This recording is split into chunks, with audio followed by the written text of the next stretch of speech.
Now, you just heard that the Akrams recorded a video explaining their motivation for the Bondi terror attack in front of ISIS flags. And that's the terror group Islamic State. Well, now we learn in the Sunday Telegraph that the families of ISIS terrorists in northern Syria have applied for Australian passports. They've lodged their applications with DFAT. Susan Giuliani reports that a senior government source warned that granting the passports would expose Australians to a detrimental security risk due to the camps being a hotbed of extremism.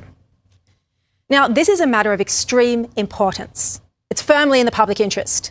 Yet Tony Burke and his department just won't comment. Here's what the Sunday Telegraph reported. When asked about the 10 passport applications lodged by ISIS brides and children, a Home Affairs spokesman said the federal government does not comment on the circumstances of individuals due to privacy considerations. And you already know how cagey Albanese and Tony Burke were about this issue in Parliament, how they mocked me and Sky News when the opposition dared to ask them questions about the returning ISIS brides. Well, this relaxed attitude isn't good enough.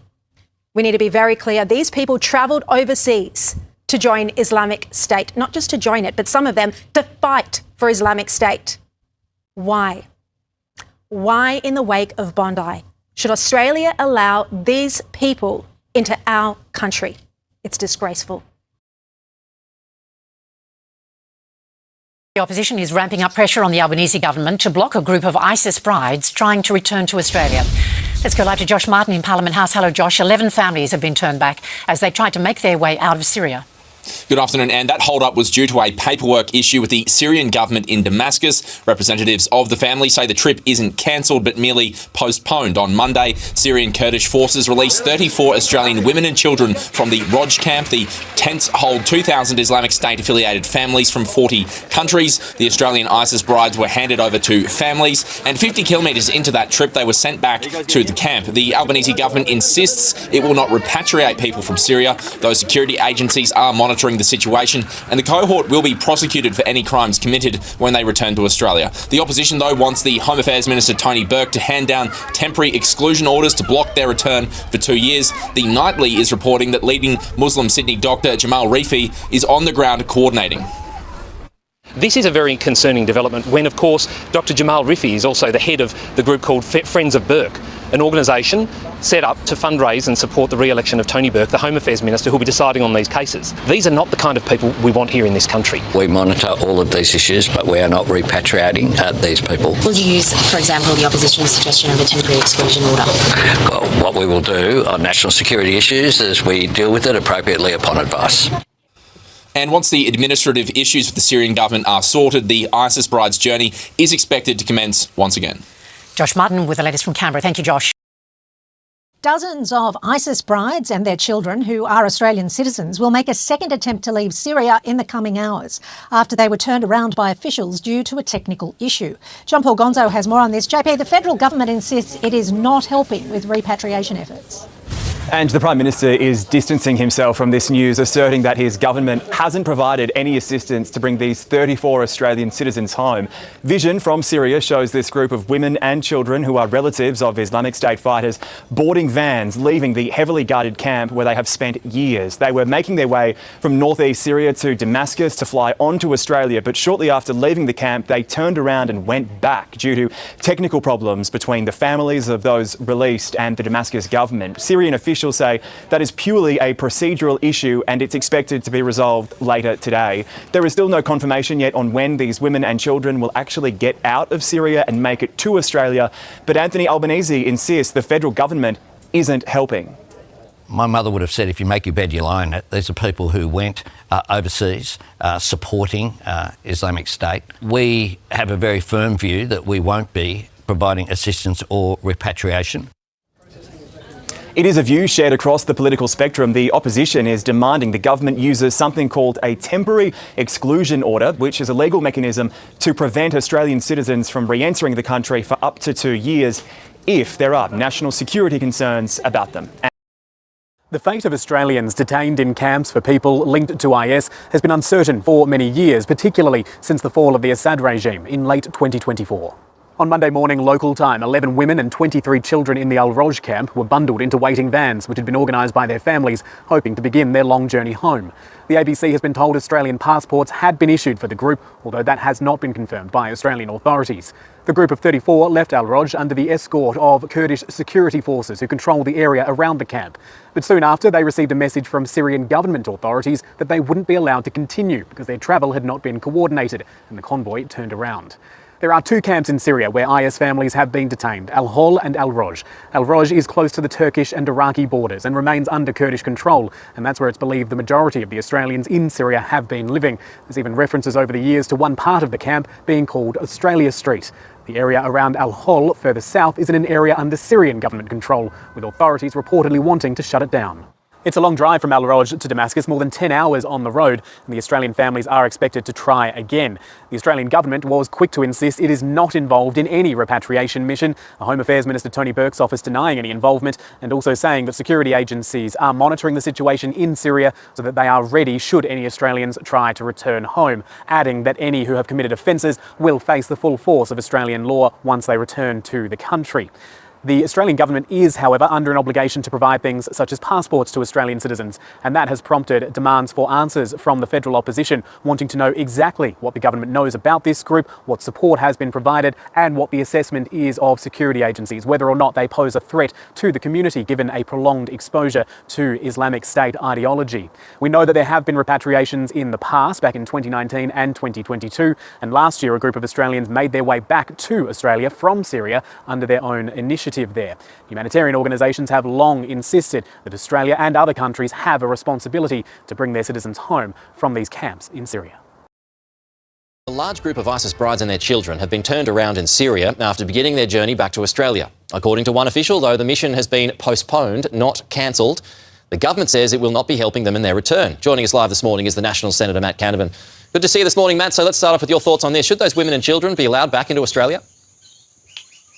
Well, look, I think the government's position on this, Peter, is inconsistent and at times deceptive by the look of it. I mean, if the government can be believed and what they're saying is true, that they have no involvement with these so-called ISIS brides, then surely these people should not be allowed back into our country, because they have, at least in part, been involved with a shockingly horrific terrorist organisation, and without any knowledge of who they are and what activities they've been involved in, we should not just open the door and allow them to come back.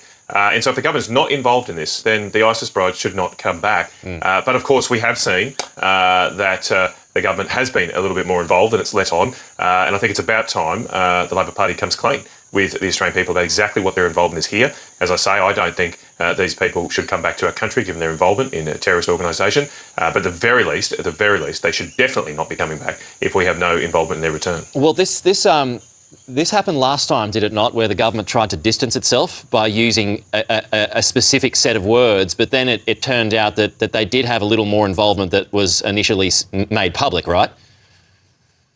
Yeah, well, look, my understanding is the Immigration Minister was saying he had no involvement, but then later on he had discussions with organisations that were having involvement with the return of these ISIS brides. So, as I say, the government has been deceptive here on this issue.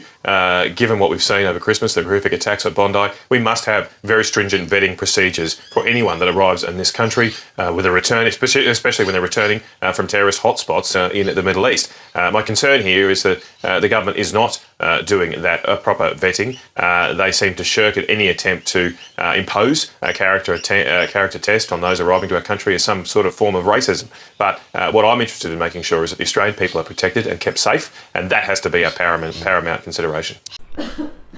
So a group of Australian women, apparently Australian women, who went to fight or support the ISIS fighters and children held in detention camps in northeast Syria because of alleged Islamic State links, have reportedly applied for Australian passports. Like, this is the gall of these people, raising the same grim question Australia keeps putting down the road. What do you do with citizens who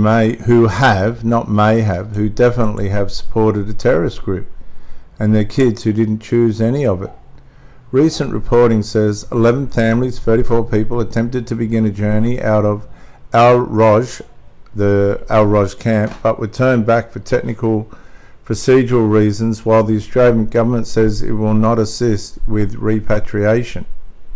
Now, the Australian government's been known to lie and deceive on these issues. They've done it with the last lot.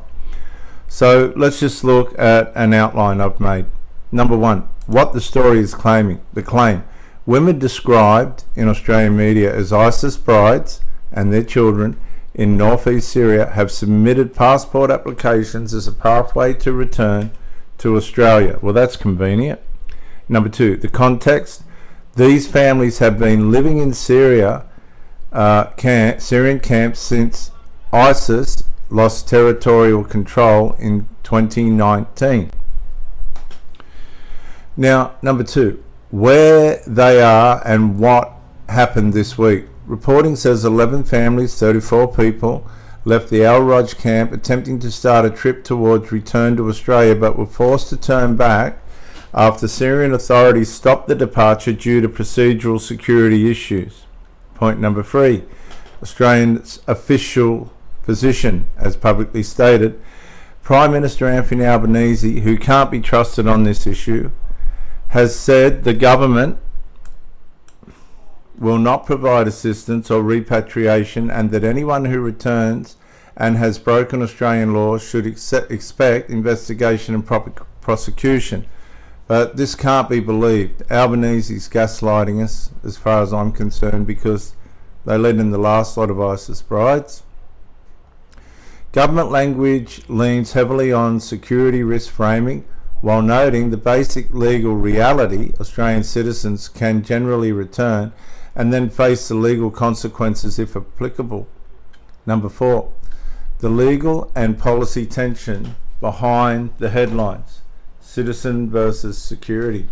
Australia has powers to prosecute terrorism-related offences, including conduct overseas, but those cases are complex and evidence from a war zone is hard.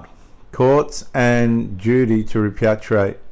A legal push arguing Australia should be compelled to act has been rejected, with courts finding the Commonwealth didn't control the detention in Syria, so Habis-type arguments failed. The children problem, the part everyone argues about endlessly. Children in these cohorts are often treated as separate humanitarian cases, even when their mothers are viewed as culpable or risky. Australia has previously undertaken limited voluntary repatriations, including the October 2022 return of women and children, ISIS brides, which they lied and deceived openly about. Number six, what passport applications do and don't mean. Applying for a passport is not the same as Australia organising extraction. A passport can help prove identity, citizenship, but movement out of Syria still depends on local authorities, safe routes and logistics and politics. So what do we want to watch next? Whether Syrian authorities allow travel again, and via what route. Some reporting mentions Damascus as a possible transit point. Any Australian operational posture changes, AFP, security preparations, monitoring, or new statements about these returns. They're going to keep it secret, they're going to try and hide it from us, they're going to lie, scheme, gaslight the lot. This is a conclusion. This story sits at the intersection of national security, citizenship law and basic human tragedy. Adults who may have made catastrophic choices and kids stuck living in the consequences in a desert camp. The reporting so far points to passport applications and attempted departure that was blocked, while Australia's government is publicly holding the line, no assistance and prosecution if laws were broken. That's the latest, viewers. I will see you in the next one.